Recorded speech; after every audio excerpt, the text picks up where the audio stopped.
الله رب العالمين والصلاة والسلام على أكرم الأنبياء والمرسلين سيدنا محمد وعلى آله وأصحابه أجمعين। কাছের এবং দূরের, দেশের এবং দেশের বাইরের যারা এই মুহূর্তে আমাদের এই লাইভ অনুষ্ঠানটি দেখছেন সকলকে আন্তরিক মোবারকবাদ, শুভেচ্ছা জানাচ্ছি।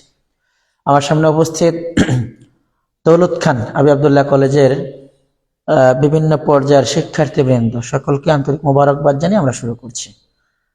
মহাগ্রন্থ আল কোরআন শেখার এই অনন্য আয়োজনে আমরা যারা আমাদের সময়টুকুন অন্য ব্যস্ততাকে পিছনে ফেলে আল্লাহর কোরআনকে প্রাধান্য দিয়ে আজ এখানে একত্রিত হয়েছি, আমাদের এই কোরবানটাকে যেন আল্লাহ তাআলা আমাদের জন্য নাজাতের ওসিলা বানিয়ে দেন। আমরা আজকের এই প্রোগ্রাম দৌলত খান উপজেলা মডেল মসজিদ ইমাম প্রশিক্ষণ কক্ষ 23 ঘন্টায় সহজ পদ্ধতিতে আল কোরআনুল আজিম আল কোরআনুল হাকিম শেখার প্রজেক্টে আমরা অনলাইনে যারা যুক্ত আছেন তাদেরকেও স্বাগত জানাচ্ছি শিক্ষার্থী বৃন্দকে, এবং যারা এই প্রোগ্রাম অ্যারেঞ্জ করেছেন কলেজ কর্তৃপক্ষ এবং অন্যান্য যারা দৌলত খান উপজেলা তালিমুল কোরআন ফাউন্ডেশন, সকলকে আমরা আন্তরিক মোবারকবাদ জানাচ্ছি। শিক্ষার্থী বৃন্দ, আমাদের প্রজেক্টটি হচ্ছে মুআল্লিম প্রশিক্ষণ, টিচার্স ট্রেনিং। আমি অন্যকে কিভাবে শেখাবো, এই প্রোগ্রাম এটি একটি গুরুত্বপূর্ণ এবং জটিল প্রোগ্রাম, যেটি আমরা শিখতে এবং শেখাতে, জানতে এবং জানাতে আমাদের সহজীকরণের খুব প্রয়োজন। দেখো, কোরআন কিন্তু যে কোনো কেউ পড়তে পারে, কোরআন যে কোনো কেউ শিখতে পারে, কোরআন যে কোনো কেউ আবার শিখাতে পারে। যেমন মসজিদের ইমাম, মুয়াজ্জিন, খাদেম, মাদ্রাসার উস্তাদ। কিন্তু পদ্ধতিগত ভিন্নতার কারণে কারো লেগে যায় 2 মাস, কারো লেগে যায় 2 বছর, কারো লেগে যায় 3 বছর। কেউ আবার কোরআন পড়ানোতে শুরু করেছেন, এটা স্থায়ী লজিং এর মতো হয়ে গেছে। 10 বছরেও সূরা ইয়াসিন মুখস্থ করতে পারে না। অথচ আমাদের এই সমাজে 26 দিনে ইংরেজি শিখুন বই পাওয়া যায় মার্কেটে, 30 দিনে কোরিয়ান ভাষা শিখুন বই পাওয়া যায় মার্কেটে, চাইনিজ ভাষা শিখুন মাত্র 25 দিনে বই পাওয়া যায় মার্কেটে। এমন সহজীকরণের যখন ভাষাগত বিষয়গুলো সামনে চলে আসলো, আর আমরা একদল ওলামায়ে কেরাম কিংবা কোরআনের পাঠক অথবা কোরআনের দায়ী ময়দানে কোরআনকে খুব কঠিনভাবে জনগণের কাছে উপস্থাপন করার কারণে এদেশের 95% মুসলিম উম্মাহ আজও কোরআন শিক্ষা থেকে বঞ্চিত। এই পরিসংখ্যানটি নিতান্তই একা আমার নয়, এটা গোটা বাংলাদেশ মুসলিম উম্মার চিত্র। আমি যদি এভাবে চিন্তা করি যে আমার মাদ্রাসায় কতজন শিক্ষার্থী আসলো, সেটা সমাজের 5% শিক্ষার্থীও নয়। School, college, university, kindergarten, primary কিংবা আরো ছোটদের শিক্ষাঙ্গন, যেমন একটা স্কুলে শিক্ষা দিতে গিয়ে শিক্ষার্থীর কোয়ালিফিকেশন করা হয়েছে, শিক্ষার্থীকে ভাগ করা হয়েছে। অটিস্টিক বাচ্চা এভাবে শিখবে। আবার আমাদের কোরআন শিক্ষার ক্ষেত্রেও কিছু নতুনত্বতা এসেছে। কেমন? যিনি অন্ধ, তার জন্য ব্রেইল পদ্ধতিতে শেখার পদ্ধতি এসেছে। তার মানে সে আঙ্গুলে টাচ করলেই ব্রেনে আসবে এটা এই অক্ষর, এটার আওয়াজটা এমন হতে পারে। এই শিক্ষার আধুনিকায়নেও যদি আমরা 95% মানুষ পিছিয়ে পড়ে থাকি আল্লাহর কোরআন শুদ্ধ করে তেলাওয়াত কিংবা জানার থেকে, আমার মনে হয় এর চাইতে লজ্জাজনক কিছু আল্লাহর সামনে আমাদের কিছুই আর হবে না। আমাদের পার্থিব জীবনের একটি সমাপ্তি রয়েছে। আমরা যদি মনে করি পার্থিব জীবনটাই শেষ, তাহলে কোরআনের আয়াত আমাদের স্মরণ করতে হয়, আমার হায়াতুদ দুনিয়া ইল্লা মাতাউল গুরুর। দুনিয়ার জীবনটা ক্ষণস্থায়ী। আমাকে আল্লাহ তাআলা নির্দিষ্ট একটি সময় দিয়েছেন, আমি সময়ের মধ্যে কত চাল ডাল, কত অক্সিজেন, কত পানীয় গ্রহণ করব, কত কিছু চোখে দেখব, আর কখনই বা আমার প্রাণ চলে যাবে, এরপর আমার হিসাব শুরু হবে। সূরা গাশিয়ার দিকে আল্লাহ মেসেজ করেছেন শেষ দিকে, ইন্না ইলাইনা ইয়াবাহুম, তোমরা ফিরে আসবে আমার কাছে, সুম্মা ইন্না আলাইনা হিসাবাহুম, এবং তোমরা হিসাব দিবেও আমার কাছে। তাহলে হিসেবটা কি? বোঝা গেল আমাদের যেমন এই বোর্ডটি কতদিন থাকবে তার একটি নির্দিষ্ট ওয়ারেন্টি গ্যারান্টি আছে, এরপরে কিন্তু এটি আর কাজ করবে না। এই মার্কার পেনটি কতদিন কালি দিয়ে আমাকে সহযোগিতা করবে, তার নির্দিষ্ট একটি পরিসীমা রয়েছে, এর বাইরে গিয়ে সে আর কাজ করবে না। তেমনি মানব জাতিকে আল্লাহ স্থায়ীভাবে দুনিয়াতে থাকার জন্য কাউকে জায়গা দেননি। বলা যেতে পারে আমরা ভাড়াটিয়া এক জাতি। শুনতে অসুন্দর মনে হলেও এ কথাই সত্য, আমরা এক ভাড়াটিয়া জাতি। এই যে আমার বাবা আমার মতো ছাত্র ছিলেন, বড় হয়েছেন, ইনকাম করেছেন, বিয়ে করেছেন, ঘর করেছেন, ব্যবসা করছেন, আমাদের কল্যাণে আমাদের জন্য দোয়া করছেন, আমাদের বড় হওয়ার স্বপ্ন দেখছেন। এই যে বাবা আবার চলে গেছেন, ইন্তেকাল করেছেন, কিন্তু বাবা আমাদের খুশি রাখতে গিয়ে, এই সুন্দর বাড়িটি করতে গিয়ে, সুন্দর একটি গাড়ি করতে গিয়ে, ব্যবসা সাজাতে গিয়ে অক্লান্ত পরিশ্রম করেছেন। মাঝে মধ্যে হারাম ইনকামেও টাচ করেছেন, মাঝে মধ্যে অবৈধ সম্পদ গ্রহণ করেছেন, মাঝে মাঝে অনৈতিক পন্থা অবলম্বন করেছেন। কখনো বাবার সালাতের জামাত ছুটে গেছে, কখনো মায়ের পাক করতে গিয়ে নামাজ হয়তো পড়াই হয়নি, কখনো হয়তো বাবা আমার মুখের দিকে তাকিয়ে আমাকে লুটুস খাওয়াতে গিয়ে ওই পাশের ভিক্ষুকের হাত পাতা মানুষটিকে না বলে দিয়েছেন। আর এমনই এক অবস্থায় আমার বাবা ইন্তেকাল করেছেন। এই যে আমার বাবার পুরো জীবনের ইন্ট্রোডাকশন থেকে শুরু করে ফিনিশিং পর্যন্ত যা যা বললাম, আমার বাবা আখিরাত আল্লাহর কাছে কিভাবে দাঁড়াবেন? যা করেছেন তিনি তার জন্য কিছুই করেননি। তিনি যদি তার জন্য কিছু করতেন তাহলে তা তিনি নিয়ে যেতেন। তিনি জমিটা কিনেছেন, সেটাও আমরা বন্টন করে নিয়েছি। তিনি যে ব্যাংকে এফডিআর করেছেন কিংবা সেভিংস করেছেন, সেটাও আমরা ভাগ করে নিয়েছি। তিনি যে ব্যবসা রেখেছেন, সেটাও আমরা ভাগ করে নিয়েছি। তার রিটায়ার্ডের পর আমরা যে পেনশনের টাকাটি এসেছে, সেটাও আমরা ভাগ করে নিয়েছি। বাবা শুধুমাত্র গতকালও যে মোবাইলটি অ্যান্ড্রয়েড কিনেছিলেন, সেটিও নিতে পারেননি, সেটিও বড় ভাই নিয়ে গেছে। গত বছর বাবা যে একটি আংটি কিনেছিলেন, সেটিও বাবার নয়। গতকালকে বাবা যে নতুন জামা পরেছিলেন, সেটিও বাবার নয়। বাবা শুধু নিয়ে গেছেন 3টা সাদা কাপড়, কাফনের কাপড়। এ থেকে আমাদের শিক্ষা নেওয়া উচিত। আমাদের জীবনটি এমনি এমনি নয়, বরং আল্লাহ সুবহানাহু ওয়া তাআলা আমাদের জীবনের কোনো একটি উদ্দেশ্য করে আমাদের পাঠিয়েছেন কিংবা বানিয়েছেন। আমরা পার্থিব জীবনে যা ইনকাম বেশি হয় তাই শিখি। যেমন যে ম্যাথে ভালো, বোঝা যায় যে ও ইনকাম ভালো, যে ইংলিশে ভালো সে ইনকামে ভালো। আর বাবা মা কিংবা শিক্ষার্থীরা ওই বিষয়টাই চয়েস করে, যে বিষয়টায় বাস্তব জীবনে প্রাধান্য পাওয়া যায়, ভালো নগদ ইনকাম পাওয়া যায়। উকিল হবে, হাকিম হবে, ডাক্তার হবে, ডক্টর হবে, আরো কিছু হবে। কিন্তু আল্লাহর কোরআন শেখানোর টিচার হতে চায় না। কেন? এগুলো একেবারে মসজিদের ইমাম মুয়াজ্জিন খাদেম হওয়া ছাড়া কোনো গতি নেই, আগানা কামড় দেওয়া ছাড়া। অথচ মুহাম্মদুর রাসূলুল্লাহ সাল্লাল্লাহু আলাইহি ওয়াসাল্লাম এই কোরআন শিখে জনগণকে শিখিয়ে একটি রাষ্ট্র পরিচালনা করেছেন। সে রাষ্ট্রটি আমাদের রাষ্ট্রের চাইতে কোনো অংশে দুর্বল ছিল না, অনুন্নত ছিল না, বরং ইসলামের ইতিহাস সাক্ষ্য দেয়। রাসূলুল্লাহ সাল্লাল্লাহু আলাইহি ওয়াসাল্লাম বলেছেন, একজন নারী তার পুরো যৌবন নিয়ে দীর্ঘ পথ চলছে একা একা, রাতে দিনে মিলে, তার দিকে কেউ উকি দিয়ে তাকানোর সাহসও পায়নি। আমাদের সমাজ এত অবক্ষয় লালন করছে। আমরা অনেক শিক্ষিত, কিন্তু মোরালিটি না থাকার কারণে আমাদের এই সমাজের মানুষগুলো দিন দিন তাদের মধ্যে হিংস্রতা বেড়েই চলছে।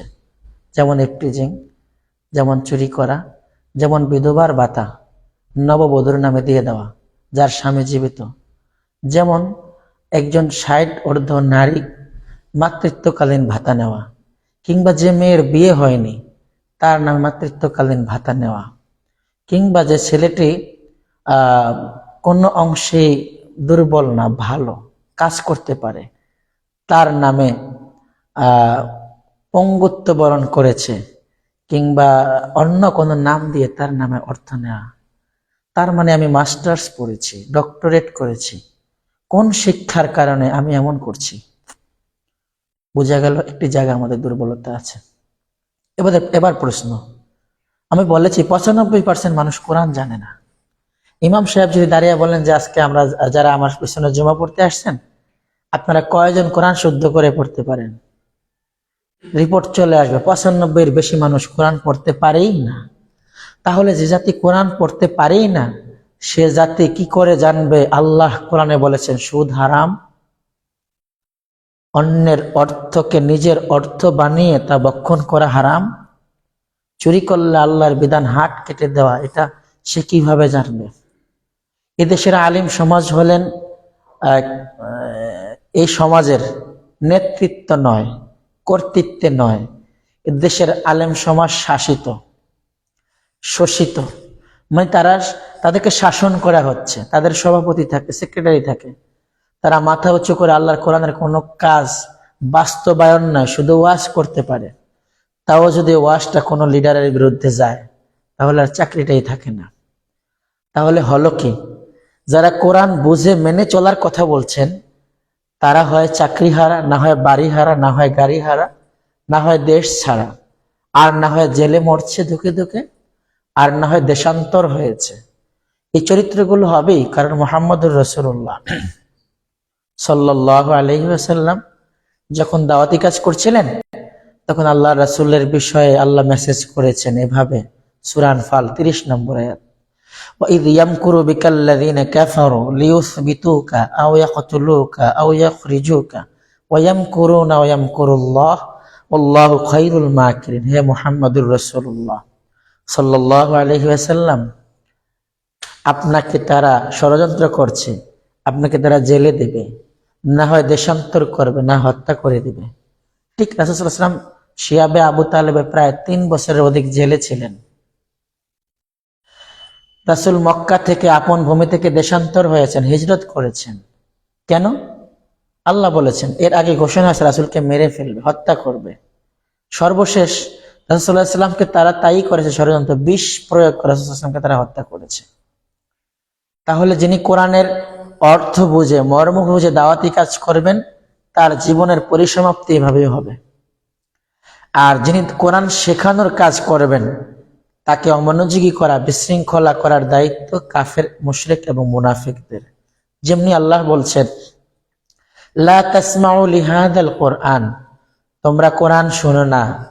এটা বলেছে আবু জাহেল। আবু জাহেল সে সময় লিডারশিপে ছিল কাফেরদের, মুনাফিকদের। তো আবু জাহেল, ওকে একটু এদিকে মোতাবজ্জি করো। আবু জাহেল ঘোষণা করলো, তোমরা কোরআন শুনবে না। যদি কোরআনের কোথাও মেসেজ দেওয়া হয়, সেখানে গন্ডগোল তৈরি করো, ওয়ালগাও ফিহি, ঝামেলা বাজায় দাও। কোরআনের মাহফিল, সেখানে তোমার সমাবেশ ডেকে দাও, কোনোটাই হইব না, কোনোটাই হবে না। এমন এখানে আজকে সরমনের জিকির, শশিনের জিকির লাগিয়ে দাও, তাইলে কোনো জিকিরই আর চলবে না। এভাবে করে করে এলোমেলো করে গন্ডগোল তৈরি করো। কে বলেছেন? ওই যে আবু জাহেল বলছে, তা কোরআনে কোট করেছে, ওয়ালগাও ফিহি, বিশৃঙ্খলা করো, লাআল্লাকুম তাগলিবুন। সুপ্রিয় শিক্ষার্থী, আমরা কিভাবে শিখাবো সহজে? শিক্ষার্থীর কাছে প্রথম গিয়ে সালাম বিনিময় করা, আসসালামু আলাইকুম ওয়া রাহমাতুল্লাহ। আচ্ছা, টিচার আগে সালাম দেবে না শিক্ষার্থীরা দেবে?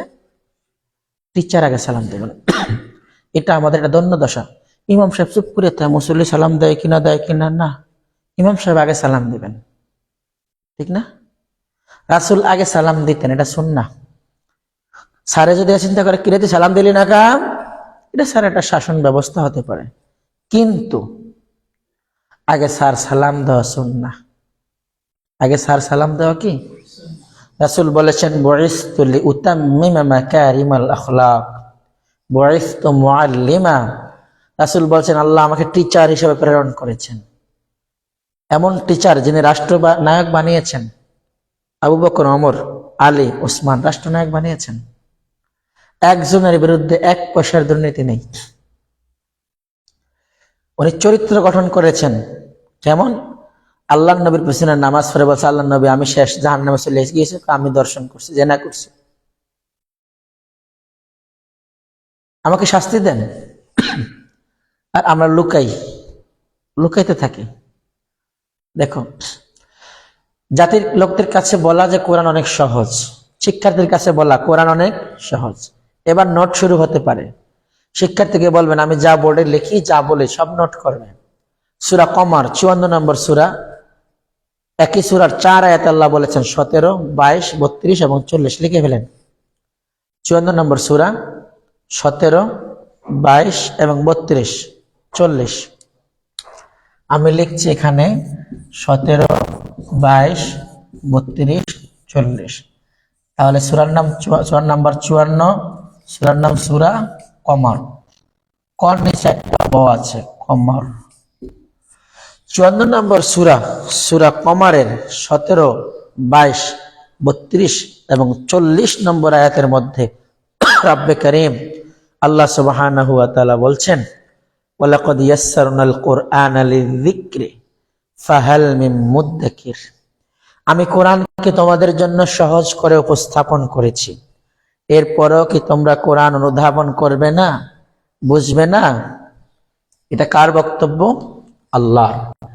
ফন্টটা এমন হতে পারে ওয়ালাকাদ ইয়াসসারনা, আমি তোমাদের লিখতে বলিনি, বরং দেখতে বলেছি। শুধু লেখা হবে সূরার নাম্বার, সূরার নাম, আয়াত নাম্বার। আরবিটা না পারলে লেখার দরকার নেই। ওয়ালাকাদ ইয়াসসারনাল কুরআনা লিযিকরি ফাহাল মিন মুদ্দাকির। তার মানে আল্লাহর বক্তব্য হচ্ছে এমন, আমি কোরআনকে সহজ করে উপস্থাপন করেছি, তোমরা কি কোরআনকে কঠিন করছো? আমরা তো কোরআনকে কঠিন করছি। হুজুর তার বক্তৃতায় বলতেছে 40 বছর কোরআনের খেদমত করি, এখনো ভুল হয়ে যায়। হে মূর্খ মানুষ, কোরআন পড়তে চায়, হে আমার ভুল ধরতে চায়। এই আমি একটা লোককে হতাশ করে দিয়েছি। কোন মুরব্বী যদি তোমাকে বলে, হুজুর আমার বয়স 50, আমার দিয়ে আর হইব না, দাঁত ফরিয়া গেছে, তুমি বলবে আল্লাহর নবীর কাছে 80 বছরের মানুষও কোরআন শিখেছে, শিখে না? হুজুর আমার এত ছোট বাচ্চা হইব না, আল্লাহর নবীর কাছে অনেক ছোট বাচ্চাও শিখেছে। তাহলে কি করা উচিত? তাকে এক্সাম্পল করবে, দেখেন না আমাদের 7 বছরের বাচ্চা কোরআন প্রতিযোগিতায় হেফজুল কোরআনে বিশ্ব চ্যাম্পিয়ন হয়। আপনি কি বুঝেন না? কোরআন সহজের কারণে হচ্ছে না কঠিন হওয়ার কারণে? সহজ হওয়ার কারণে। এখন তো ভুরি ভুরি এক্সাম্পল আছে। আচ্ছা ঠিক আছে, তাহলে আল্লাহ বলেছেন কোরআন সহজ। কোরআন সহজ হলে কি করা দরকার? কোরআন ফরজ না ওয়াজিব? কোরআন শিখা ফরজ না ওয়াজিব? ফরজ কাকে বলে? অবশ্য কর্তব্য, এর বাইরে কোনো এক্সকিউজ নাই। আছে সেখানে সূরা কসস, কি নাম? সূরা কসসের মধ্যে আল্লাহ বলেছেন, ইন্নাল্লাযী ফারাদা আলাইকাল কুরআনা লারাদ্দুকা ইলা মাআদ। হে মুহাম্মদুর রাসূলুল্লাহ সাল্লাল্লাহু আলাইহি ওয়াসাল্লাম, যে আল্লাহ আপনার প্রতি কোরআনকে ফরজ করেছেন, সে আল্লাহর শপথ করে বলছি, লারাদ্দুকা ইলা মাআদ, আপনার রব আপনাকে, আপনি যেখান থেকে হিজরত করেছেন তার মানে মক্কায়, আবারও ফিরিয়ে দিবেন। তার মানে বিষয়টা এখানে এমন, মুহাম্মদুর রাসূলুল্লাহ সাল্লাল্লাহু আলাইহি সাল্লাম যখন মক্কা থেকে মদিনায় হিজরত করলেন, তখন মদিনায় রেখে যাওয়া সাহাবায়ে কেরাম সম্পত্তি, মুসলিম উম্মার একটি বড় অংশ, এদের কার কি অবস্থা, এটা নিয়ে সাহাবায়ে কেরাম বেশি পেরেশান ছিলেন। রাসূলুল্লাহ সাল্লাল্লাহু আলাইহি ওয়াসাল্লাম তাদের পেরেশানিতে পেরেশান ছিলেন। ঠিক সে সময় সান্ত্বনা দেওয়ার জন্য আমার তোমার মালিক আল্লাহ সুবহানাহু ওয়া তাআলা সেদিন মুহাম্মদুর রাসূলুল্লাহকে কসম করেছেন, শপথ করেছেন। আল্লাহ যদি শপথ করে কথা বলেন, তাহলে এই কথাটি অবশ্যই অবশ্যই কি সত্য, এবং এই কথাটির দৃঢ়তা অনেক বেশি। সেখানে মালিক মহান রব আল্লাহ সুবহানাহু ওয়া তাআলা বলেছেন, ইন্নাল্লাযী ফারাদা আলাইকাল কুরআন, যে রব আপনার প্রতি কোরআন ফরজ করেছেন, সে রবের শপথ করে আমি বলছি। আল্লাহ বলছেন যে রব আপনার কাছে কোরআন নাজিল করেছেন, সে রবের শপথ করে বলছি। আল্লাহ এই কথা না বলতেও তো পারতেন, আল্লাহ এই কথা না বলে অন্য কথা বলতে পারতেন। এটি সূরা কসসের 85 নম্বর আয়াত। কত নম্বর আয়াত? লেখুন, সূরা কসস আয়াত নম্বর 85 লিখেছেন? সূরা কসস আয়াত নম্বর কত? 85। সূরা কসস কোরআনের 28 নম্বর সূরা। কত নম্বর সূরা? আমি একটু লিখে দিই আপনাদের সুবিধার জন্য। 28 সূরা কসস। আয়াতটি হলো এমন, ইন্নাল্লাযী ফারাদা আলাইকাল কুরআন,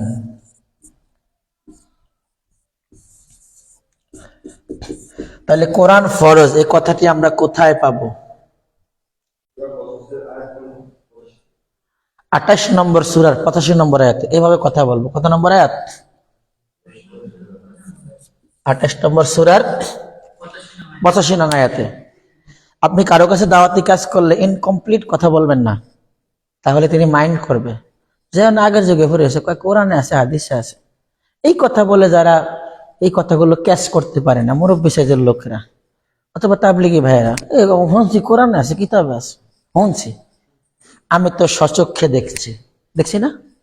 আমি এখন ম্যাথের বই পড়ি, আমার যদি কেউ মুখস্থ সূত্র বলে কিতাব আছে, দরকার নাই, আমার এই কিতাবে 64 নম্বর পৃষ্ঠায় আছে। এইভাবে কথা বললে কথাটা অথেন্টিক হয়। এই কথাটা নেয়ার জন্য সকলে প্রিপারেড থাকে। তাহলে কোরআন ফরজ কোন সূরার কত নম্বর আয়াত? 28 নম্বর সূরার 85 নম্বর আয়াত আল্লাহ বলেছেন, ইন্নাল্লাযী ফারাদা আলাইকাল কুরআন রাদ্দুকা ইলা মাআদ। আচ্ছা, আল্লাহ কোরআনুল কারীমে এবার কোরআন বুঝার জন্য 47 নম্বর সূরা, সূরা মুহাম্মদ, কত নম্বর সূরা? 47 নম্বর সূরা, সূরার নাম সূরা মুহাম্মদ। কি নাম? মুহাম্মদ। আয়াত নম্বর হলো 24। কত নম্বর আয়াত? 24 নম্বর আয়াত। সূরা মুহাম্মাদের 24 নম্বর আয়াতের মধ্যে আল্লাহ বলছেন, আফালা ইয়াতাদাব্বারুনাল কুরআন আম আলা কুলুবিন আকফালুহা, তোমরা কি কোরআন শিখবে না? তোমরা কি কোরআন বুঝবে না? তোমরা কি কোরআন অনুধাবন করবে না, জানবে না, বাস্তব জীবনে কোরআনের প্রতিফলন ঘটাবে না? আল্লাহ প্রশ্ন করেছেন, শেষে দিয়ে আল্লাহ বলেছেন আম, অথবা আলা কুলুবিন আকফালুহা, নাকি তোমাদের অন্তরে তালা ঝুলিয়ে দিয়েছো? মুসলিম উম্মার কাছে প্রশ্ন। যে ছেলেটি অনার্সে ফার্স্ট ক্লাস ফার্স্ট হয়, যে ছেলেটি মাস্টার্সে ফার্স্ট ক্লাস ফার্স্ট হয়, যে ছেলেটি বিসিএস এ ফার্স্ট হয়, সে ছেলেটি যদি বলে আমি কোরআন শিখতে পারিনি, তার মতো দুর্ভাগা হতভাগা কি আর কি হতে পারে? তাকে আল্লাহ তো মেধা দিয়েছেন। আল্লাহ এরপরে বলেছেন এই কিতাবটি অনেক সহজ। কে বলেছেন? চমৎকার ভাবে সূরা যুখরুফের মধ্যে আল্লাহ আরো বলেছেন, ফাইন্নামা ইয়াসসারনাহু বিলিসানিকা, নবী হে, এই কোরআন আপনার জবানে, আপনার জিহ্বায় সহজভাবে উপস্থাপন করা হবে, সহজভাবে পড়তে পারবেন, এভাবে করে এই কোরআনকে নাজিল করা হয়েছে। সূরা দুখানের 58 নম্বর আয়াত আমরা লিখে ফেলি। সূরা দুখান, কি নাম? দোকান লিখতে দয় বড় সুকার, খয়াকার ন। সূরা দোকান কত নম্বর আয়াত বলেছি? কোরআনুল কারীম সূরার নাম সূরা দোকান, আমরা আয়াত নম্বর বলেছি 58। 58 নম্বর আয়াত লেখা শেষ? এটা বলছি, আগে লেখেন সূরা দোকান আয়াত নম্বর 58। এটি হলো 44 নম্বর সূরা। কত নম্বর সূরা? 44 নম্বর সূরা, সূরা দোকান আয়াত নম্বর হচ্ছে 58। আল্লাহ এখানে বলেছেন ফাইন্নামা ইয়াসসারনাহু বিলিসানিকা, হে মুহাম্মদ সাল্লাল্লাহু আলাইহি ওয়াসাল্লাম, আমি তো মানুষ সৃষ্টি করেছি। মানুষের জিহ্বা সৃষ্টি করেছেন কে? আল্লাহ। এখনকার তোমার ব্লাড টেস্টের রিপোর্ট একদিন পরে দিতে হয়, এমআরআই সিটি স্ক্যানের রিপোর্ট একদিন পরে দিতে হয়, লিভারের অনেক টেস্টের রিপোর্ট 1 সপ্তাহ পরে পাওয়া যায়, রেনোগ্রাম টেস্ট এর পরীক্ষার রিপোর্ট 1 সপ্তাহ পরে পাওয়া যায়। আর তোমার জিহ্বায় কোনো পানি আসা মাত্রই টাচ করেছো, রিপোর্ট একদিন পরে না, সাথে সাথে ন্যানো সেকেন্ডের মধ্যে রিপোর্ট দেয় যে খাবারটি বাসি খাবার, পচা খাবার, চুকা খাবার, ঝাল খাবার, টক মিষ্টি, বাসি হয়েছে, এখন তাজা, একটু গরম ঠান্ডা, কে বলে দেয়? জিহ্বার সাথে সাথে রিপোর্ট করে না? যে আল্লাহ জিহ্বাকে এত সুন্দর করে ডেকোরেট করেছেন, সে আল্লাহ বলেছেন জিহ্বাকে যে মাল ম্যাটেরিয়াল দিয়ে আমি বানিয়েছি, কোরআন সহজে পড়তে পারবে এমন ফাংশন গুলো সেখানে দেওয়া আছে। এটি আল্লাহ সূরা দোকানের 44 নম্বর সূরা, সূরা দোকানের 58 নম্বর আয়াতের মধ্যে বলেছেন ফাইন্নামা ইয়াসসারনাহু বিলিসানিকা, লাআল্লাহুম ইয়াতাযাক্কারুন। এবার আসুন, রব্বে কারীম তো আমাদের ধমক দিয়েছেন 47 নম্বর সূরা মুহাম্মদের 24 নম্বর আয়াতের মধ্যে। তোমরা কি অন্তরে তালা ঝুলিয়ে রেখেছো? 95% মানুষ অন্তরে তালা ঝুলিয়ে দিছে। সব শিখমু, সবত করছি, কোরআন শিখবো না। বিষয়টা এমন না?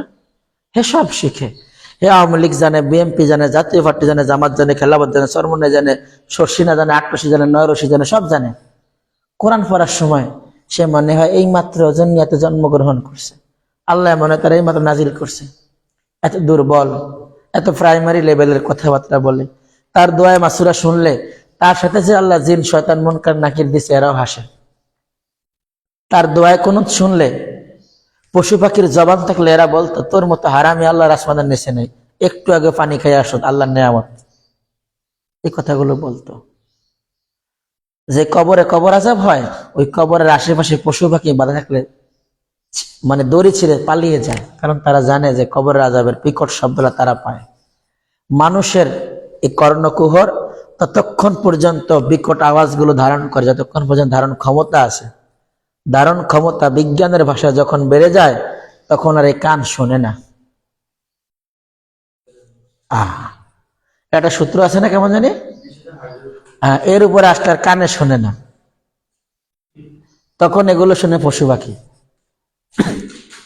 আচ্ছা, এবার আসো, আমরা যে তথ্যগুলো দিয়েছি, আমরা কোরআন সহজ বলেছি বাচ্চাদেরকে, শিক্ষার্থীকে। এখন আমরা তাদেরকে বলবো 23 ক্লাস 23 দিন আমার সাথে 20 মিনিট করে বসবে। কয় মিনিট করে? কোরআন পড়তে পারবে, লিখতে পারবে শুদ্ধ করে এবং বলতে পারবে। তোমার সামনে কেউ ভুল করলে তার ভুলটা ধর, উস্তাদ জি আমি আমার হাত কাঁপে যে পারি না, তুমি পারবে। কোন শিক্ষার্থী মনে করো যে অনেক দুর্বল, হায় হায় রে ওরে দিয়া সংসারই চলবো না, তারপরে তাকে গিয়ে বলো যে মাশাআল্লাহ তোমার চেহারার মধ্যে আমি কোরআনের খেদমতের নূর দেখতে পাচ্ছি। এই তোমার ছোট্ট ছোট্ট একটু কথায় তাকে খুব অনুপ্রাণিত করবে। এ বলবে আমি খাই বিড়ি, হুজুর আমার এটি কি কয়, আমি করি ছাত্র দল, হুজুর এটি আমার কি কয় রে আল্লাহ, কোন মান করছি ভাই বললাম। ওই কইবা আমি করি ছাত্রলীগ, হুজুরে আমার কয় বললে আমি কোরআনের খেদমত করবো। আচ্ছা তোমরা আমাকে একটা প্রশ্নের জবাব দাও। ওমর ফারুক রাদিয়াল্লাহু তাআলা ইসলাম গ্রহণের পূর্বে খুব ভালো কাজ করতেন? এই তো চমৎকার উত্তর। তিনি মদ্যপানের সাথে জড়িত ছিলেন। এমন একটা মানুষকে আচ্ছা, এমন একটা মানুষকে যদি আল্লাহ তাআলা আল্লাহর দ্বীনের জন্য কবুল করতে পারেন, তোমাকে কি আল্লাহ তোমাকে আল্লাহর কোরআনের জন্য কবুল করতে পারেন না? এই তোমার ছোট্ট ছোট্ট কথাগুলো, কি খবর আব্দুল্লাহ, কেমন আছো? এই ছেলেটা অনেক মনোযোগ সহকারে শুনেছে, খুব বিনয়ী ছেলে, আসলে দুষ্টামি বেশি করে। তারপর তুমি কি বলবা? খুব বিনয়ী ছেলে। এই কথা বললে আর দুষ্টামি সব হজম হয়ে যাবে। না রে, ওস্তাদের চোখ পড়ছে, আর দুষ্টামি করা যাবে না। যে মনে করে খালি খোঁচাখুচি করে, এরে বলবা এই ছেলেটা অনেক মেধাবী। কারণ মেধাবীরা দুষ্ট হয় না, সে অনেক মেধাবী, ও মনে হয় যেন একটা ভালো কিছু করবে। ওস্তাদ যে জানে যে ওরে শেষমেশ দিয়ে কিচ্ছু হইব না, তারপরে এটা কি বলতে হবে। বললে কি হবে? ও যদি 50% শিখতে পারতো, এখন শিখবে 80%। কত পার্সেন্ট? ওই স্পিডের কারণে। দৌড়ের গতিতে বোঝা যায় কে ফার্স্ট কে সেকেন্ড, সকালের রোদেই বোঝা যায় দুপুরের গরমটা কেমন হবে, এইরকম আর কি। তা আমরা আলহামদুলিল্লাহ তাকে মোটামুটি শিখালাম, জানালাম। এই কথাগুলো হচ্ছে আমাদের, আমরা ক্লাস করছি অনলাইনে। অনলাইনে কি জবাব দেবো কজন? 5 জন। আচ্ছা, এখন আমরা এই লেখাগুলো মুছে দিলাম। হ্যাঁ, মুছে দিয়ে তার কাছে এখন আমার বলা দরকার যে আমরা সহজ, যে কোরআন যে সহজ এই কথা আমরা মুখে বলেছি নাকি, একটু কাজ করে তাকে দেখানো দরকার।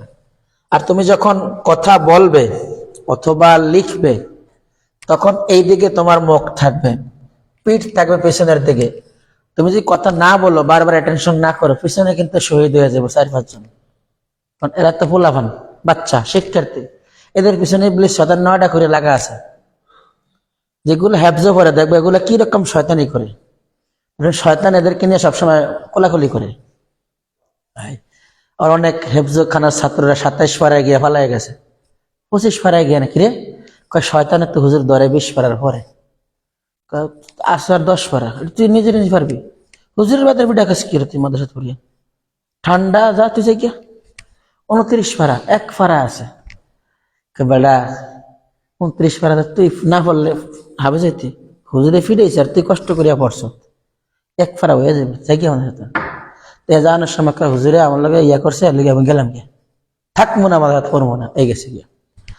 এই জন্য যারা একেবারে হক্কানি আলেম আমার কাছাকাছি যায়, শয়তান তারে যায় ধরে, তোর মতো আলেম আছে বেটা, তুই যে শের ভারস, কবিতা ভারস, কোরআন ভারস, হাদিস ভারস, তারপরে এমন হলিয়া ওঠে, গানটা এমন মোটা হয়ে যায়, ওই এলাকায় আমার মতো বড় আলেম আর নাই। শয়তান কি করছে, এর ভিতরে একটু ঢুকিয়ে দিয়েছে অহংকার। অহংকার মানুষকে জাহান্নামে নিয়ে যায়। ছাত্র ক্লাসে ভালো, শয়তানকে তোর মতো এই আটাল্লা একা রইব, এমন বলতে পারে কেউ, বক্তব্য পারে কেউ, তুই এ প্লাস ক্লাস 6 থেকে এখন এ প্লাস, তোর উপরে কেউ নাই। এই যে ব্যবসা তার মধ্যে ঢুকলো, আমি ক্লাসের ফার্স্ট বয়, আমার জানানো ছাড়া ক্লাসে জারিও কেন হইব না, এই যে অহংকার ভিতরে শয়তান ঢুকিয়ে দেয়, ইমামের ভিতরে অহংকার ঢুকিয়ে দেয়, তুমি ইমাম নেতা, তোমরা সবাই সালাম দিব, তুমি দিবা একা, এই তুই ইমাম সাহেব কেমন আছে, ও হুজুর আসসালামু আলাইকুম, খেয়াল করি নাই, সাহাদি সাহেব দায়িত্বকে সালাম দিছে, আরে হুজুর কোন মাদ্রাসায় পড়লেন, সালাম আপনার দিতে কেউ বললেন না সেখানে, ইমাম সাহেবের দ্বারা ফোন দিলে এমন করতে, আর কাশে সালাম আয় না হুজুরের, কেন আপনি সালাম দিতে ভুল লজ্জা পান, যাতে তো আপনার থেকে শিখবে। প্রিন্সিপাল স্যারে ফোন ধরছে, কে বলছো, হ্যাঁ ও আচ্ছা আচ্ছা স্যার স্যার স্যার স্যার, যেমন হচ্ছে বড় কেউ স্যার স্যার, আচ্ছা আসসালামু আলাইকুম, কেন আপনাকে প্রথম সালাম দিতে কে নিষেধ করেছে? তার মানে প্রত্যেকটা লোকের জায়গায় শয়তান একটু একটু তেল, তিতা তেল দিয়ে রাখছে, তোর মতো মানুষ হয়, দেখতে যেমন স্মার্ট, হেমন দাড়ি, এমন চোখ, কলকলা, এরকম অহংকারের কারণে প্রত্যেকটা মানুষ পদস্খলিত হয়েছে, অহংকারী হয়েছে, জাহান্নামী হয়েছে। আল্লাহ আমাদেরকে এমন না বানান, বলেন আমিন। দেখেন, আমরা বলেছি কোরআন সহজ, এখন এই সহজটা কেন 18 নম্বর সূরা, সূরা কাহফ 1 নম্বর আয়াত আল্লাহ বলেছেন, আলহামদুলিল্লাহিল্লাযী আনজালা আলা আবদিহিল কিতাবা ওয়া লাম ইয়াজআল লাহু ইওয়াজা। সমস্ত প্রশংসা ওই আল্লাহর, যে আল্লাহ নাজিল করলেন তার স্বীয় বান্দা মুহাম্মদুর রাসূলুল্লাহর কাছে এমন কিতাব, যে কিতাবের মধ্যে কোনো বক্রতা নেই। আহারে, জ্যামিতি শিখতে হলে, এরপরে ম্যাথ অঙ্ক শিখতে হলে কত সূত্রের প্রয়োজন, কত মুখস্থ করিয়া করিয়া, ওই হেড স্যারের ফিডা খাইয়া খাওয়ানো মনে আছে, আরে জলিল স্যারের বেতের কথা, বাস্তব জীবনে যোগ বিয়োগ গুণ আর বাক ছাড়া কিছুই কাজে লাগে না।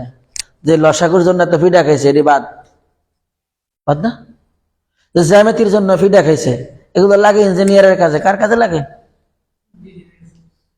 ইঞ্জিনিয়ারের কাজে লাগে। এ তো সায়েন্সে পড়ে না, উপরে আর সায়েন্স ধরেই নাই, অনার্স মাস্টার্স করছে অন্য ইসলামের ইতিহাসে, ইসলামিক হিস্টোরিতে, না হয় অন্য বিষয় করছে, এটা কাজেই লাগে না। কিন্তু আল্লাহ কোরআন শেখার জন্য আমার কি অবদান ছিল আর আমার ওস্তাদের। আচ্ছা, কোরআন শিকার ক্ষেত্রে দন্য দশা কেন?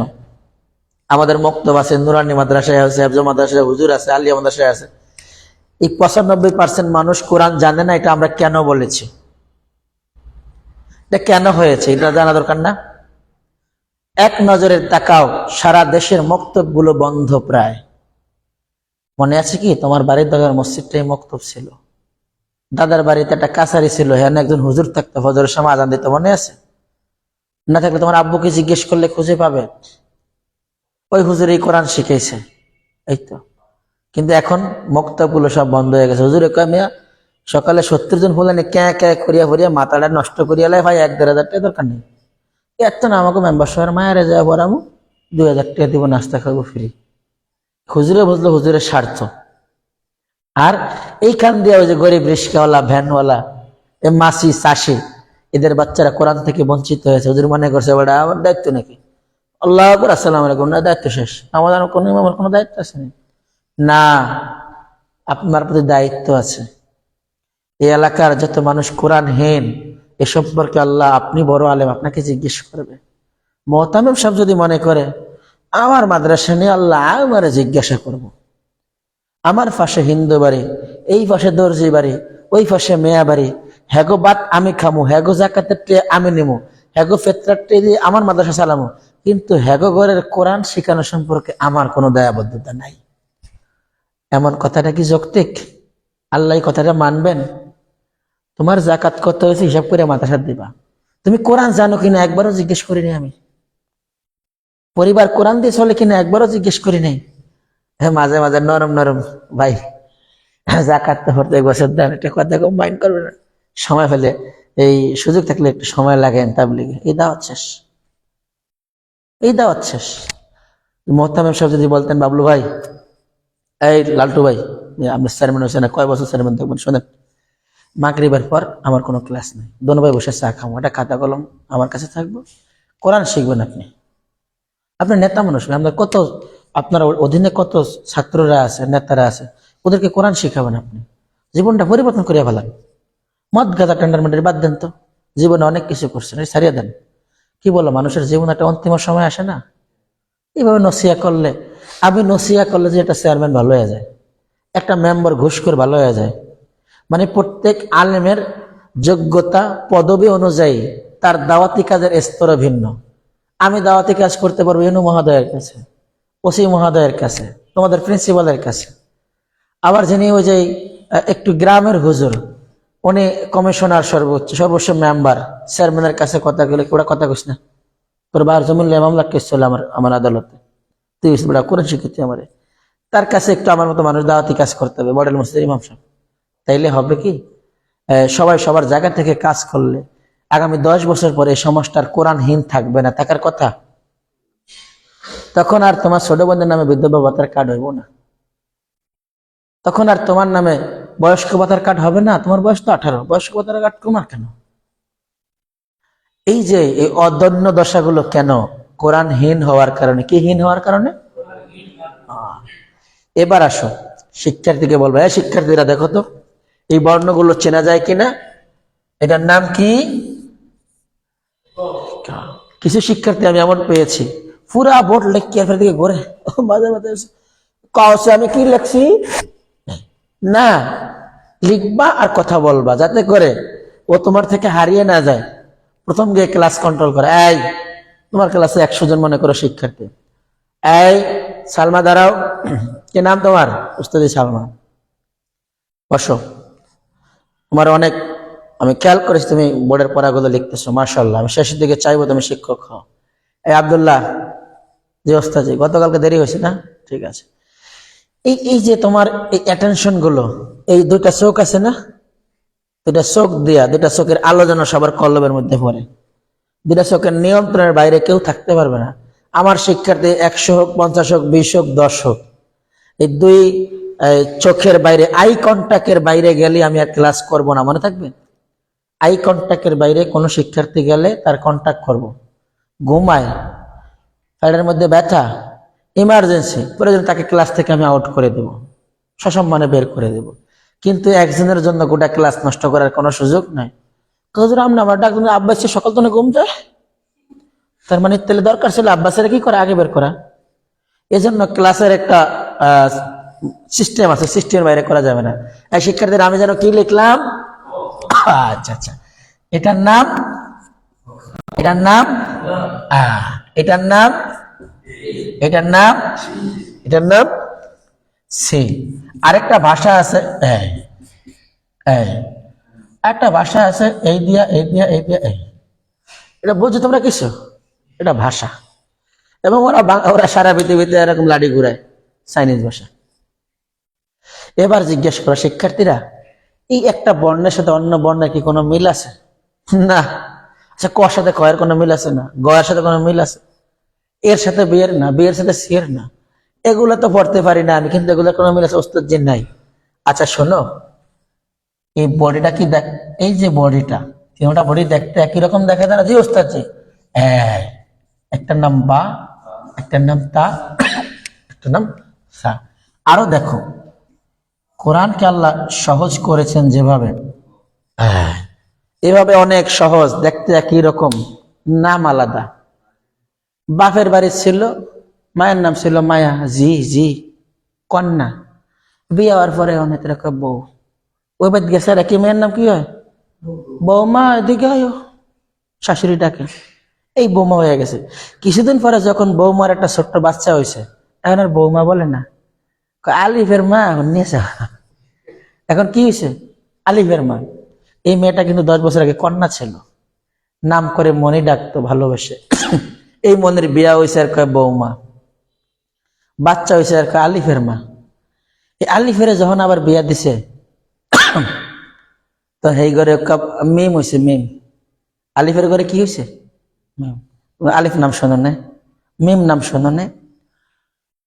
এখন মিমের নানু ঘরে আছেন গো, কার নানু, মানে এটা আরো ফজিলত, অমুকের মায় ঘরে আছে, মিমের নানু আসেনি গো, আর একটু কথা কইতাম আসি, একটু ফান খেতাম আসি।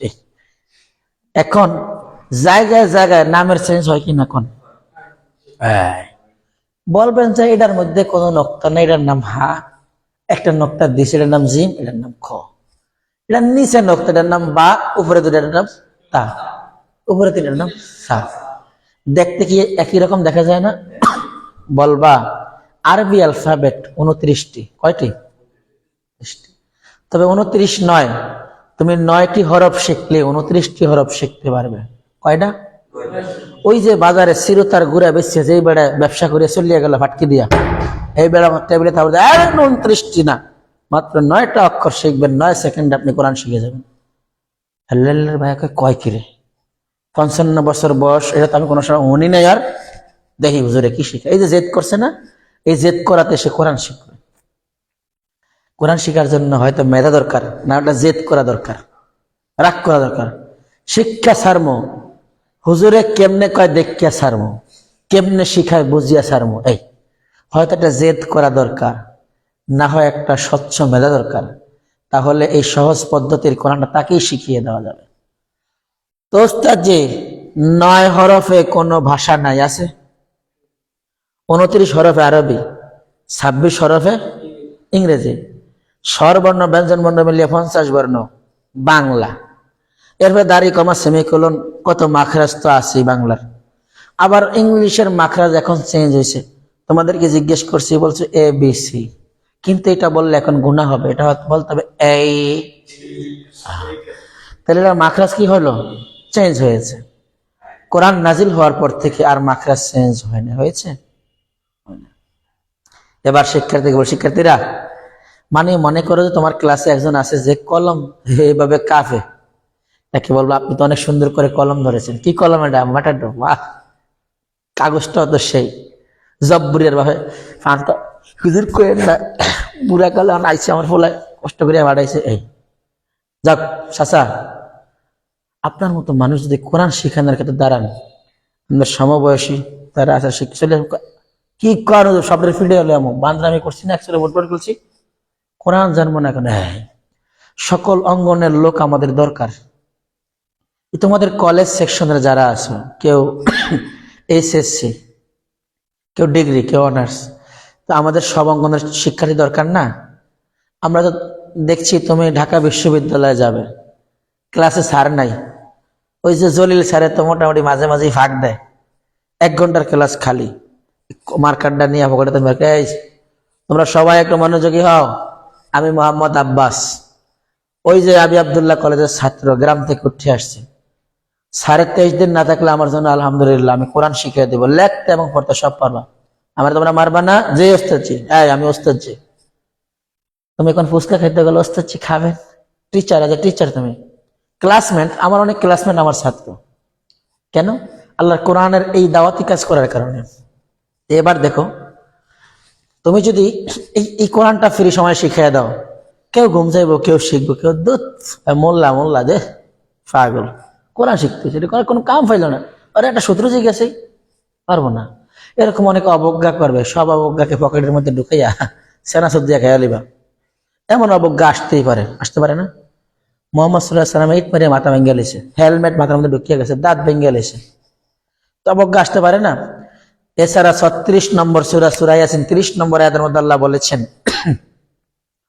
এই জাতির কি হয়েছে যে জাতির লোকেরা এমন একজন নবীও নেই যাদেরকে তারা উপহাস করেনি। ইয়া হাসরাতান আলাল ইবাদ মা ইয়াতিহিম মির রাসূলিন ইল্লা কানু বিহি ইয়াস্তাহজিউন। এই লোকেরা সবাইকে উপহাস করেছে, মুহাম্মদ সাল্লাল্লাহু আলাইহি ওয়াসাল্লামকে উপহাস করে, তোমাকে করবে না কেন?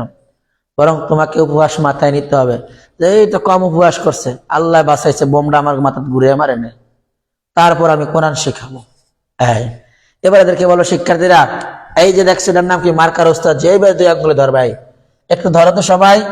লেখো প্রথম ক্লাস, আজকের তারিখ দাও 23/11/2024। লিখে তো সবাই। এবার আমি যা করি তোমরা তা করবে, তোমরা তা করো এবং এই কথাগুলো এইভাবেই অ্যাপ্রোচ করবে, মনে থাকবে? এইভাবে তাদের কাছে উপস্থাপন করবে। এই দেখো, এই যে কলমটা ধরলাম উপর থেকে নিচের দিকে টানলাম, সবাই দেখি আব্দুল সুবহান তোমারটা কেমন হয়েছে? অনেক সুন্দর। হে মনে করে লিখতেই পারে না, তারপরে বলো মাশাআল্লাহ অনেক সুন্দর হয়েছে। আরেকজনটা দেওয়া যে আঁকা বাঁকা লিখতে পুরা খাতা গাড়িয়ে লিছে, গ্রামের ভাষাকে কাউগর ঠ্যাং বগার ঠ্যাং। এরকম দেখার পরে তুমি কি চমৎকার, অনেক সুন্দর হয়েছে। এই তোমার এই কথার কারণে পরের আলিফ ঠিকই সুন্দর হয়ে যাবে, দেখো না? কিছু কিছু কথা। আর টিচার হিসাবে তুমি যে তারা ফার্ম দিলা, এইভাবে বললা, তুমি যদি বলার হাসিয়া দাও তাহলে কিছু তোমার কথা নেবে? অনেক সুন্দর হয়েছে, চমৎকার, মাশাআল্লাহ। এই কথাগুলো শুধুমাত্র আল্লাহর ভালোবাসার জন্য। আমি তো পৃথিবীর কোনো স্বার্থের জন্য শিখাই না, শিখাই আমি শিখাই আল্লাহর কোরআন নাকি? আমার পৃথিবীর কোনো টিচারের সাথে আমার টিচারের সাথে আমার কোনো তুলনা হয়? আমি আল্লাহর কোরআন শিখি, আল্লাহ যদি ওরে শিখাইয়া দেয় আমার কোনো সমস্যা আছে? মাশাআল্লাহ অনেক সুন্দর হয়েছে, ইনশাআল্লাহ তুমি পারবে। এক একজন এক একটা দিয়ে ফার্ম দেবে ইনশাআল্লাহ। মাশাআল্লাহ, হাইয়াকাল্লাহ, বারাকাল্লাহ, জাযাকাল্লাহ, থ্যাংক ইউ, অনেক সুন্দর, চমৎকার। এরকম কিছু ভাষা পকেটের মধ্যে মুখস্থ করে রেখে দিবা, বলিয়া গেলে নোট করিয়ে নেবা, একটা একজন একটা দিবা, এক একটা ডেজিনেশন এক একজনটা দিয়ে দিবা। কোন ডেজিনেশন আর নাই, সব দেওয়া শেষ। শেষমেশ কি অনেক সুন্দর, অনেক সাজানো গোছানো ছেলেটা, অনেক ভালো। ও দেশের জাতির জন্য কল্যাণ বয়ান, একসময় নেভি হবে, একসময় আর্মির অফিসার হবে। ওরা যখন ওখানে কোরআন শিখাবে আমি দারুণ ভাবে মজা পাবো। আবার মাঝে মধ্যে বলবা, তোমাদের চোখে, তোমাদের কপালে আমি কোরআনের আলো দেখতে পাচ্ছি। হয়তো এমন হবে তোমার আন্ডারে অনেক অফিসাররা কাজ করবে, টিফিন ব্রেকে তুমি একটু বললেই হবে যে আমি অফিসের বস, আমি ছুটির পর 20 মিনিট কোরআন শিখাবো। স্বেচ্ছায় যারা শিখবেন সময় দিবেন। 2-1 ফাঁকিযোগী অফিসার ছাড়া সবাই শিখবে, বস শিখাইব, কোনো কথা নাই, আমরা শিখবো। হইতে পারে না? হতে পারে, হতে পারে না? না হতে পারে, হতে পারে তো। জি, এই আলিফ নিচে দিয়ে লিখে দেবা, সরেয়া লাইর শিকাল্লি আলিফ। বলো আলিফ, সবাই বলেন আলিফ, সবাই বলেন আলিফ। অনেক শিক্ষার্থী আছে মুখ খুলতে চাইবো না, দেখছো এত বড় হয়েছে না আলিফ বাতা শিক্ষা। আবার যারা হুজুর মোতাবেম মুদাররিস মুহাদ্দিস প্রিন্সিপাল ভাইস মেরা কয় আলিফ বাতা ছোট কালে মুক্তবে পড়ছি, বুড়া কালে কি শুরু করলো আবার আমগুলো দিয়ে কওয়ায়। তোমার বয়স হতে পারে মনে করো 30, 25, 22, 21, 18 অথবা 17 পার হয়েছে ক্লাস অনুযায়ী। তুমি যদি শিখাইতে দাও 50 বছরের একজনকে, হ্যাঁ মোটামুটি ইমেজে বাজে না? হ্যাঁ ইমেজে বাজে, হ্যাঁ ফেস ভ্যালুতে ঘষার লাগে। হেরে বলতে হবে যে চাচা অনেক সুন্দর হচ্ছে, শিখছে অধ্যক্ষ মহোদয়, চমৎকার উচ্চারণ হয়েছে, বিনয়ের সাথে। চিন্তা করবো যাক আমার তো মূল্যায়ন মাঝে মধ্যে করে, হাওয়াটাও তো মাঝে মধ্যে আমার দেয়, শিখে যা। হ্যাঁ অনেক সুন্দর হয়েছে চাচা, আপনি বললে ক্লাসটা অনেক প্রাণবন্ত হবে, আওয়াজটা স্পিডটা বেড়ে যাবে। সবাই আমার দিকে তাকিয়ে বলুন আলিফ আলিফ। এই যে উপরের ঠোঁট, উপরের দাঁত, নিচের ঠোঁট, আলিফ আলিফ। মাশাআল্লাহ। এই আমাদের মধ্যে যে সাফা সাফা আওয়াজগুলো আছে এগুলোকে আমরা ছেড়ে দিয়ে বড মাইন্ডে লাউড স্পিকারে বলতে পারবো না? আলিফ বীরের মতো বললে তুমি আলিফ। টেকনিকে যে কোনো ভাবে তাকে দিয়ে 10 বার শেখাবো, 10 বার পড়াবো। এটা যেন কি লিখেছি আমরা? কথাটা এভাবে বলতে হবে, মনে হয় আমি তার থেকে অর্ধেক বের করে আসে, জব্বর খারা, এটা কি? নাম ক, নাম ক। এইভাবে শেখানো যাবে না, এটা কর্কশ সাউন্ড, ঠিক না? বলতে হবে এটা যেন কি লিখেছি আমরা। এখন তাদের সাথে একটু দুষ্টামি করতে হবে, যে আমরা যদি বাংলাটা মুছে দেই, এটা কি পড়া যাবে?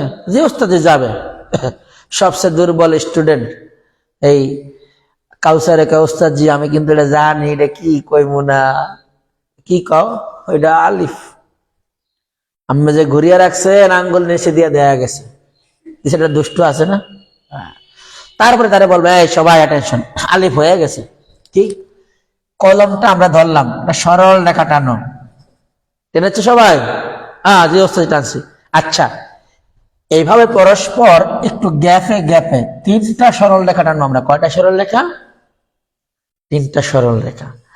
আচ্ছা, তোমরা সবাই, তোমাদের যখন লেখা শেষ হয়ে যাবে তখন তোমরা বলবে আলহামদুলিল্লাহ। কি বলবে? তুমি লেখছো, লেখা হয়েছে, যে হয়েছে, একটা কথার দরকার আছে? তোমার লেখা শেষ, তুমি নিজেই বলে উঠবে কি? ওটা ক্লাসটা সওয়াবে ভরা। লেখা হইলে বলে আলহামদুলিল্লাহ, ওস্তাদ যে এসে বলে ইনশাআল্লাহ। লেখে আরবি আলিফ বা তাসা, গুনাহ কোনো সম্ভাবনা আছে?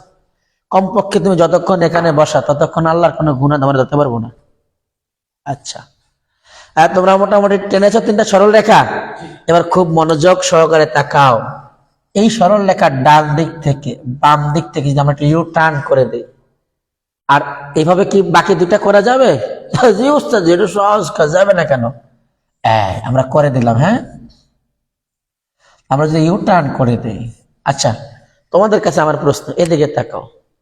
আমি যদি তাকে বলতাম বাহ, লেখা এইভাবে করিয়া লেখলে, সে কি দেখতো আমার পাড়া কেমনে লিখছিলাম, সাড়া কেমনে শুরু করছি? না, বরং এত দ্রুত না। তাকে সে যত পার নেওয়ালাই হোক, তাকে আমার শিখানোর যে যৌক্তিক সময়, কি সময়? যৌক্তিক সময় আমি তাকে দেব। কোন পরীক্ষক এমন প্রশ্ন করা উচিত না যে 3 ঘন্টা অ্যান্সার দিতেই পারবো না, দিতে 6 ঘন্টা লাগবে। এমন প্রশ্ন করাটাও কি বোকামি। বরং এমন পরীক্ষক কিংবা প্রশ্নকারীর জন্য বোর্ড ফাইন করতে পারে, পানিশমেন্ট হতে পারে, যে আপনি এই প্রশ্ন করলেন কেন, যে প্রশ্নের উত্তর 3 ঘন্টা দেওয়া যাবে না। আপনি ডিগ্রির প্রশ্ন ক্লাস 7-এ করলেন কেন, হইতে পারে, ফাইন হতে পারে।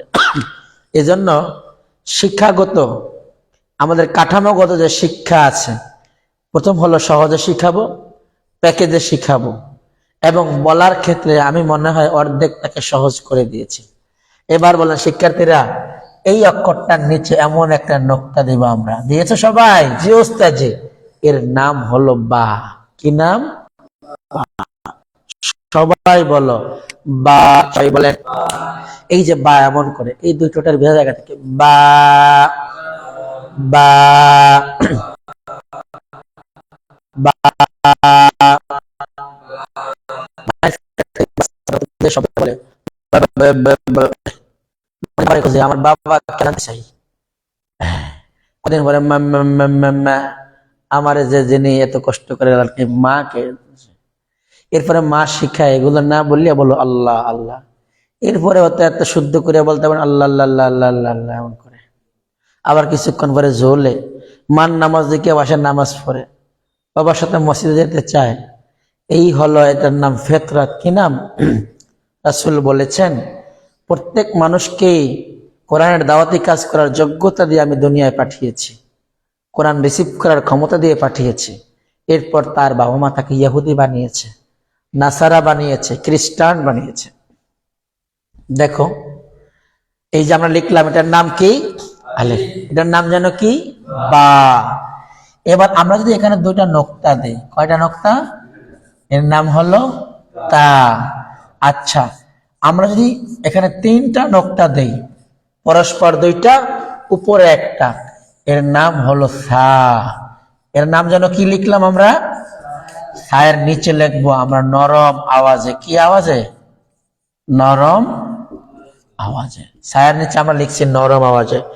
এবার আমরা আমাদের লেখা শেষ হলে যেন কি বলতে হবে? শিক্ষার্থীরা, আমাদের লেখা শেষ হলে কি বলতে হবে? আমাকে লিখেছে থা নরম আওয়াজের ইনস্ট্রাকশন লিখেছি, থায়ের নিচে লেখা আছে নরম আওয়াজ, এটা লিখে ফেলো। ও লিখেছে, মাশাআল্লাহ। এই লেখা শেষ হলে নিজেরা নিজেরা কি বলবো? আলহামদুলিল্লাহ। সবাই বলেন কি বলবো? আলহামদুলিল্লাহ। মাশাআল্লাহ। এবার পড়ো আলিফ।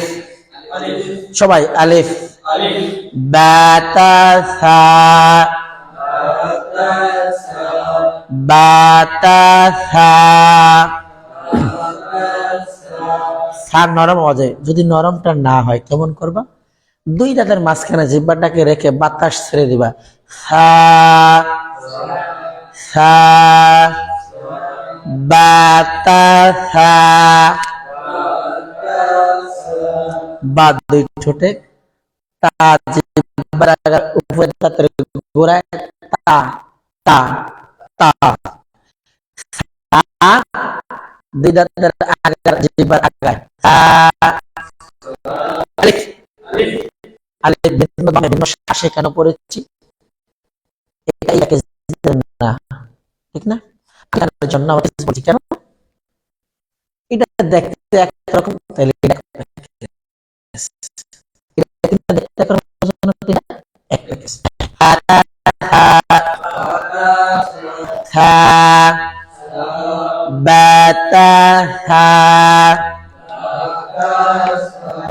এখন বলবা এই শিক্ষার্থীরা, আমরা যদি বাংলাগুলো মুছে দেই তাহলে পড়া যাবে? যে ওস্তাদে যাবে। আচ্ছা, তাহলে আবার তিনটা সরল রেখা টানো। কয়টা সরল রেখা টেনেছো সবাই?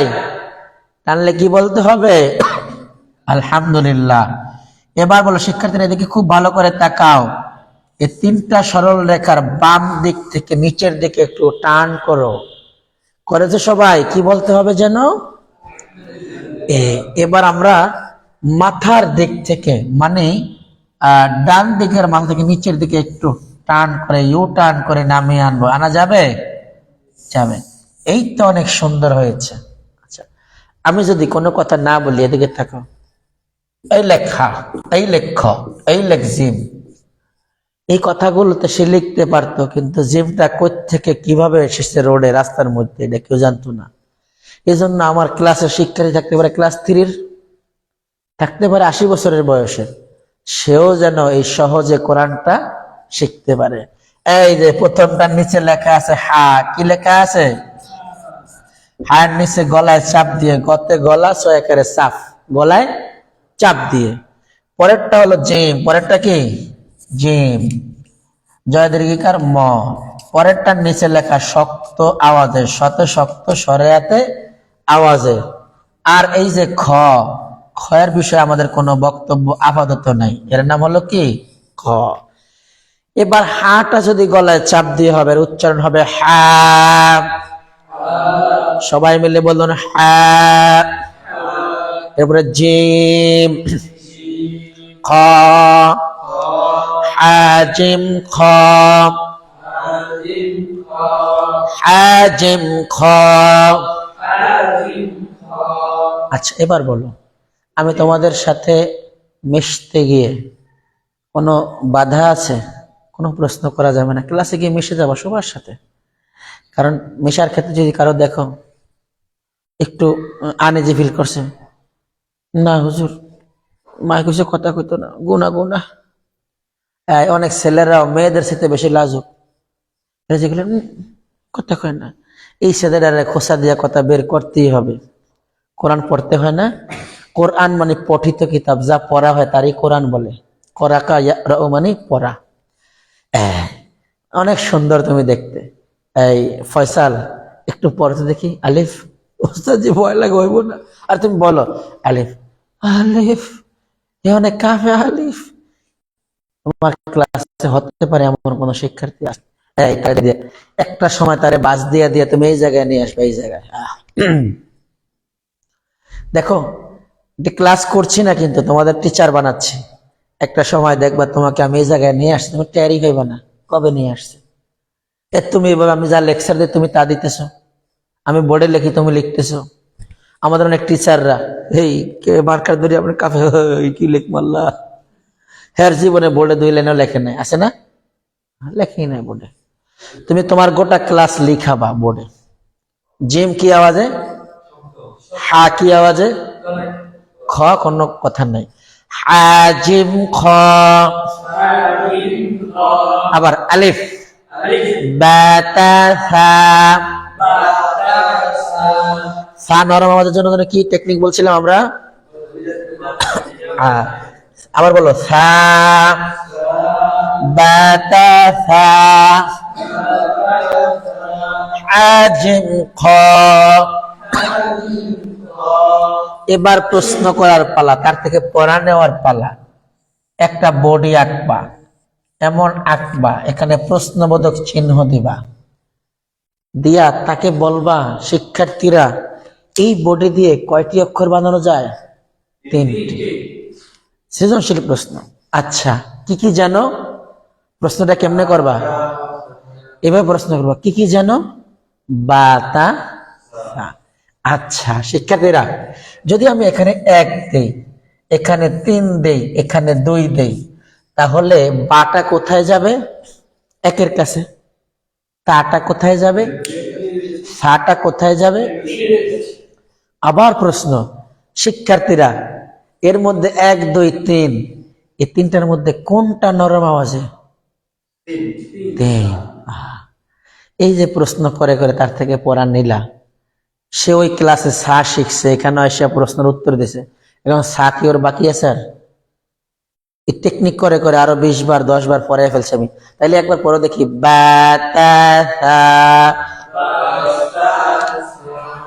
আবার তাকে এইভাবে শিখাবা, লিখতে গিয়ে যতবার লিখবা এইভাবেই লিখবা।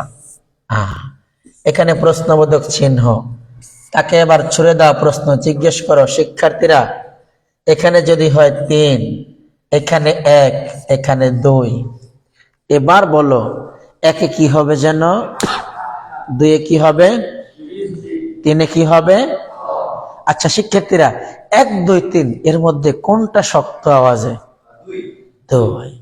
কেউ কেউ বলতে 3, 3 কোন না, 1, 1 ভুল করেছি। আরেকটা ঠিক হবে কোনটাই না, 4 নম্বরটা। আসলে শক্ত আওয়াজে কোনটা হবে? 2 নম্বর। আচ্ছা তাইলে এই আলিফ তুমি বলো তো, এই কয় নম্বরটা জানি গলায় চাপ দিয়ে? প্রশ্নটা এভাবে, কয় নম্বরটা যেন গলায় চাপ দিয়ে? ও 1 নম্বরটা, 1 নম্বরটা। একই প্রশ্ন যদি আমি হিংস্র প্রাণের মতো করি, যাবরে খারা খারা বহুত ছাগলামি ওষুধ গলা আছে বেটা, কয় না কোনটা কোনটা কয় নম্বর, কয় নম্বর গলা চাপ দিয়ে, হ্যাঁ মারলাম ডাস্টার ঘুরে। এমন টিচার আছে না জগতে? ডাস্টার ঘুরে আমার এখনো, এর বয়স 25 বছর, শেষ শিক্ষকতার এখন ডাস্টার মারে, আর প্রত্যেক বছর প্রশিক্ষণ পায়। ওস্তাদজি তোমার প্রশ্নটা ইয়ামিন বলো তো দেখি, এই 1, 2, 3 এর মধ্যে কোনটা যেন গলায় চাপ দিয়ে? তোমার বলার স্টাইলের কারণে সে বলবে যে ওস্তাদজি 1 নাম্বার। হ্যাঁ, পড়াটা দেয়া নেয়া শেখানো সবটাই যেন হয়, মা যেমন তার নবজাতককে ঠান্ডা লাগায় না, একটু কোলে করে লালন করে, নিজের বাচ্চাকে যেমন করে শেখানো হয়, নিজের আপন জিনিসটাকে যেমন করে আদর করা হয়, যেন এমনটাই হয়। এই আমাদের এই পর্যন্ত যা শিখলাম এটা হলো প্রথম ক্লাস। কোন ক্লাস? প্রথম ক্লাস। ছুটি দিবা রেগা শিক্ষার্থীরা, অজর ফরজ 4টা, কয়টা? 1 নম্বর হলো সমস্ত মুখ ধৌত করা, 2 নম্বর উভয় হাতের, 3 নম্বর মাথা মাসা করা, 4 নম্বর পা ধোয়া। এখন এবার জানো ওজুর সুন্নত, ওজুর মুস্তাহাব কি? ওজুর আগে 2 হাতের বিষয়টা ভালো করিয়া 3 বার কসলে মসলে ধুয়ে নেওয়া। কোন কোন হাদিস আছে পায়ের একটু মোরালিটির ধুয়ে নিয়ে বসা, যাতে করে পায়ের ভিজা জায়গাগুলো, শক্ত হাট জায়গাগুলোতে পানিটা দ্রুত পৌঁছে। ওজুর সাথে বিসমিল্লাহ বলা সুন্নাহ। এই বিসমিল্লাহ বলিয়া এইভাবে পানি নেওয়া, কষ করিয়া গলার মধ্যে 3 বার পানি নেওয়া সুন্নাহ, গড়গড়া করা সুন্নাহ। আবার রোজার দিন গড়গড়া করি না, ভিতরে পানি চলিয়া যাওয়ার সম্ভাবনা আছে। রোজা রাখছে কিন্তু গরম, বারবার খালি গড়গড়া করে, কি রে বারবার খালি কুলি করে কথা মরে মরে যান না, এই বিষয়টা কি সন্দেহজনক না? হ্যাঁ, এই জন্য রোজার সময় গড়গড়া করা মাকরু বাদ। রোজার সময় দিনে টুথপেস্ট দিয়ে দাঁত ব্রাশ করা মাকরু, চলবো না। টুথপেস্ট আপনি খাইয়া নেবেন, আমার বাচ্চা টুথপেস্ট দিয়ে দাঁত মাজবো, বয়স 1.5 বছর, অন্যরা মাঝে মাজবো, তো ভিতরে ঢুকে টুথপেস্টটা খাইয়া বাস এই $1 দিয়ে শেষ। এই হলো একই সমস্যা, সংসারে ঝামেলা। এমন টুথপেস্ট খাওয়া রোজাদার আছে না? এখন এই জন্য রোজার অবস্থাটা করা ঠিক না। মাথা উভয় হাতের এই 3 বার ধোয়া সুন্নাহ। মাথা পুরা মাথা মাসা করা সুন্নাহ, গর্দান মাসা করা, কানকে একটু মাসা করা, ফ্রেশ করে নেওয়া, এই হইল পা ধোয়া। ওযুর শেষে আকাশের দিকে তাকিয়ে বলা আশহাদু আল্লা ইলাহা ইল্লাল্লাহু ওয়াহদাহু লা শারীকা লাহু ওয়া আশহাদু আন্না মুহাম্মাদান আবদুহু ওয়া রাসূলুহু। তোমরা কি দোয়াটা আজকে নতুন শুনলা? এটা আজকে নাজিল হয়েছে না? অনেক আগে নাজিল হয়েছে। ঠিক আছে, তাহলে আমরা দোয়াটা মুখস্থ করে নেব ইনশাআল্লাহ। এটা হতে পারে যে আমার জানা নেই, হতে পারে মুখস্থ আছে অর্ধেক, হইতে পারে মা একদিন কইছিল হুজুর মনোযোগ দিয়ে শুনে নেই, হইতে পারে। যাই হোক, আমরা কাউকে ক্লাসে লজ্জা দিব না, বরং তাকে শিখাবো। আমি তো টিচার নাকি? আমার ছাত্র ফেল করলে ব্যর্থতা কার প্রথম? টিচারের। নিজে প্লাস পায়, গোল্ডেন পায়, বোল্ডেস্টন করে, ছাত্র খালি ফেল করে। এদের দুর্বলতা কার? এইতে জিনিসটা বানাইতে পারে না। মোবাইল, এই কোম্পানির মোবাইল খালি নষ্ট হয়ে যায়। দুর্বলতা কার? কাস্টমারের, যারা বানাইছে। এগো খালি 90% মোবাইল কিনলেই নষ্ট, কিনবার কেউ কোম্পানি কদিন পর আউট, মার্কেট আউট। আল্লাহ বাঁচাইছে, আমার টিচার বানাইছে, আমরা মার্কেট আউট হই না। কিলাইলেও মার্কেট যায় না, না কিনলেও যায় না। এই ওযুর ফরজ কয়টা গেল? 4টা। ওযুর দোয়া গেল। এবার বলবা শিক্ষার্থীরা, আমরা ওযু ভঙ্গের কারণগুলো তো জানি, 7টি নাকি? এই মুখ ভরিয়া বমি করা, কাঁদবা, শীত হেলান হইয়া ঘুম যাওয়া, এই মুখ ভরিয়া, এরপরে রক্ত ভরা, এই আরো কত কথা আছে না? এটা বলে দিলাম মোটামুটি 7টা বলিয়া। এরপরে বলবা আগামীকাল আমরা নামাজের ফরজ ওয়াজিব শিখবো ইনশাআল্লাহ। পরবর্তী ক্লাস শিখবো। তোমরা ভালো থাকো, সুস্থ থাকো। আল্লাহ তাআলা তোমাদেরকে নেক হায়াতের সাথে বাঁচিয়ে রাখুন। আমাদের এই ক্লাসটি তোমরা শেয়ার করবে এবং আগামী ক্লাসে হোমওয়ার্ক করে নিয়ে আসবে। আমরা শুনবো যে তোমরা যা বলেছো